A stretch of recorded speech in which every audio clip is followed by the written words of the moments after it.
इब्रानियों अध्याय 4 उसके विश्राम में प्रवेश करने की प्रतिज्ञा अब तक है, तो हमें डरना चाहिए, ऐसा नहीं हो कि तुम में से कोई जन उससे रहित जान पड़े, क्योंकि हमें उन्हीं की नाई सुसमाचार सुनाया गया है, पर सुने हुए वचन से उन्हें कुछ लाभ न हुआ, क्योंकि सुनने वालों के मन में विश्वास के साथ नहीं बैठा।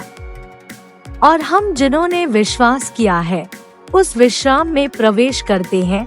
जैसा उसने कहा कि मैंने अपने क्रोध में शपथ खाई कि वे मेरे विश्राम में प्रवेश करने न पाएंगे, यद्यपि जगत की उत्पत्ति के समय से उसके काम पूरे हो चुके थे, क्योंकि 7वें दिन के विषय में उसने कहीं यूं कहा है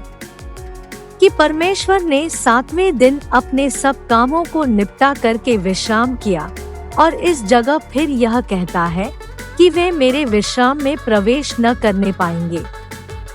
तो जब यह बात बाकी है कि कितने और हैं जो उस विश्राम में प्रवेश करें, और जिन्हें उसका सुसमाचार पहले सुनाया गया, उन्होंने आज्ञा न मानने के कारण उसमें प्रवेश न किया, तो फिर वह किसी विशेष दिन को ठहराकर इतने दिन के बाद दाऊद की पुस्तक में उसे आज का दिन कहता है, जैसे पहले कहा गया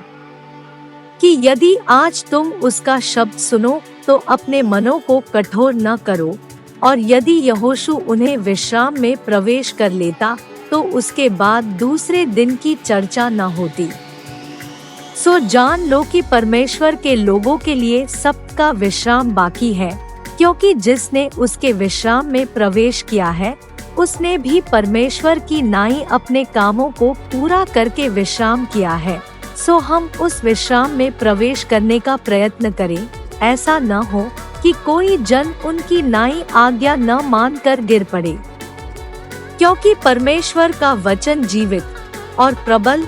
और हर एक दोधारी तलवार से भी बहुत चोखा है, और जीव और आत्मा को और गांठ गांठ और गूदे गूदे को अलग करके वार पार छेदता है, और मन की भावनाओं और विचारों को जांचता है। और सृष्टि की कोई वस्तु उससे छिपी नहीं है, वरन जिससे हमें काम है उसकी आंखों के सामने सब वस्तुएं खुली और बेपर्दा है। सो जब हमारा ऐसा बड़ा महायाजक है जो स्वर्गों से होकर गया है, अर्थात परमेश्वर का पुत्र यीशु, तो आओ हम अपने अंगीकार को दृढ़ता से थामे रहे, क्योंकि हमारा ऐसा महायाजक नहीं जो हमारी निर्बलताओं में हमारे साथ दुखी न हो सके, वरन वह सब बातों में हमारी नाई परखा तो गया, तो भी निष्पाप निकला। इसलिए आओ हम अनुग्रह के सिंहासन के निकट हियाव बांधकर चलें कि हम पर दया हो, और वह अनुग्रह पाएं जो आवश्यकता के समय हमारी सहायता करे।